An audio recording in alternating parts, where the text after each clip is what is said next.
معاف کرنے کی طاقت۔ جب ہم دوسروں کو معاف کرنے کا انتخاب کرتے ہیں تو ہم خود کو گناہ کی طاقت سے آزاد کر دیتے ہیں۔ ان کو معاف کرنے کا عمل خدا کو اپنی مرضی اور حالات میں ہماری شفا یابی کو کام کرنے کی اجازت دیتی ہے۔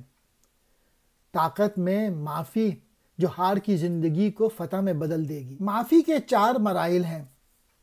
سب سے پہلے اپنا غصہ دیکھیں، دوسرا معاف کرنے کا فیصلہ کریں، تیسرا معافی پر کام کریں، چوتھا جذباتی قید سے رہا ہو جائیں۔ بہت سے لوگ تلخی، ناراضگی اور معافی کا زہر پی کر اپنی صحت اور زندگی برباد کر لیتے ہیں۔ آپ کے سر کے اندر گھومنے والے دوسرے شخص کے بارے میں نفرت انگیز خیالات رکھنا اذیت ہے۔ جب آپ اس شخص کو معاف کرتے ہیں جس نے آپ کو تکلیف پہنچائی ہے تو آپ سب سے زیادہ کس کی مدد کرتے ہیں؟ دراصل آپ دوسرے شخص سے زیادہ اپنی مدد کر رہے ہیں۔ شیطان کو ہم پر برتری حاصل کرنے سے روکتی ہے۔ اس شخص کو جس نے بہت پہلے آپ کو بری طرح سے تکلیف دی اور اس اجنبی کو جس نے کسی اسٹور میں آپ کے پیر پہ قدم رکھا، ان دونوں انتہا کی صورتحال میں بھی آپ ان دونوں کو معاف کر دیں۔ جتنی جلدی معاف کریں گے اتنا ہی آسان ہوگا، اتنی جلدی آپ کو آزادی ملے گی۔ مارٹن لوتھر کنگ کہتے ہیں، اندھیرا اندھیرے کو نہیں نکال سکتا، صرف روشنی یہ کر سکتی ہے۔ نفرت نفرت کو نہیں نکال سکتی، صرف محبت یہ کر سکتی ہے۔ معاف کرنا ایک قیدی کو آزاد کرنا اور دریافت کرنا ہے کہ قیدی آپ ہی تھے۔ معاف کرنا ہمیشہ آسان نہیں ہوتا۔ بعض اوقات یہ اس زخم سے زیادہ تکلیف دہ محسوس ہوتا ہے جس کا ہم نے سامنا کیا۔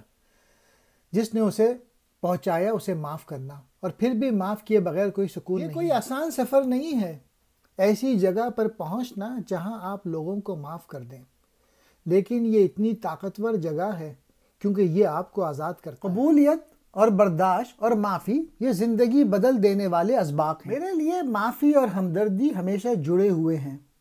ہم لوگوں کو غلط کاموں کے لیے جواب دہ کیسے ٹھہراتے ہیں اور پھر بھی اسی وقت ان کی انسانیت کے ساتھ اس حد تک رابطے میں رہتے ہیں کہ ان کی تبدیلی کی صلاحیت پر یقین کر سکیں۔ نارمن کزنز کہتے ہیں کہ زندگی بخشش میں ایک اہم جوئی ہے۔ لائف از این ایڈونچر ان معافی جیسا مکمل کوئی انتقام نہیں۔ جوش بلنگز کہتے ہیں there is no revenge so complete as forgiveness۔ معافی کو سمجھنا اور اس پر عمل درآمد کرنا تمام انسانوں پر فرض ہے۔ اسلام ہمدردی کے خیال کی حوصلہ افزائی اور فروغ دیتا ہے، ہمارے اخلاق کی حفاظت کرتا ہے اور دوسروں کو معاف کرنے کی صلاحیت کے ذریعے خود کو بہتر بنانا سکھاتا ہے۔ معاف کرنا بہتر مسلمان ہونا ہے۔ ہم نے آسمانوں اور زمین کو اور ان کے درمیان کی ہر چیز کو محض ایک مقصد کے لیے پیدا نہیں کیا، اور قیامت ضرور آنے والی ہے، لہٰذا رحم سے معاف کر دو۔ اس آیت میں ہمیں یہ یاد دلایا گیا ہے کہ اس زمین اور اس دنیا میں ہمارا وقت محدود ہے، اس لیے ہمیں معافی کی اہمیت کو سمجھنے کی کوشش کرنی چاہیے۔ صلح سے اجر ہے اور برے کام کا بدلہ اسی طرح کی برائی ہے، لیکن جو معاف کر دے اور صلح کر لے اس کا اجر اللہ کے ذمہ ہے، بے شک وہ ظالموں کو پسند نہیں کرتا۔ صبر اور معافی قابل تعریف ہے، اور جو صبر کرے اور معاف کر دے بے شک یہ کاموں میں سے ہمیں یاد دلاتا ہے کہ صبر کرنا اور معاف کرنا ایک ہی سکے کے 2 رخ ہیں۔